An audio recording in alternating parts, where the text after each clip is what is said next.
কিঞ্চিৎ কিছু যোগেরই সমাহার নিয়ে।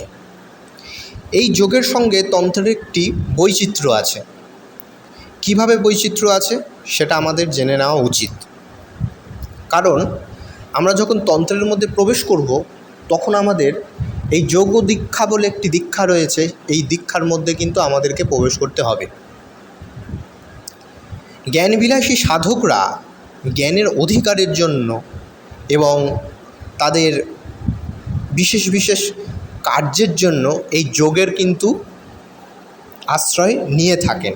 কারণ বর্তমানে যে সমস্ত সাধকদের দেখা যায় যারা গুরুকরণের পূর্বেই গৈরিক বস্ত্র ইত্যাদি ধারণ করে, এছাড়া বিভিন্ন পুস্তক পড়ে সাধনাদি করে থাকে, তো তাদের মধ্যে যদি প্রশ্ন করা হয় যোগ নিয়ে, তো তাদের মধ্যে কেউই এই যোগ বা আত্মতত্ত্ব বা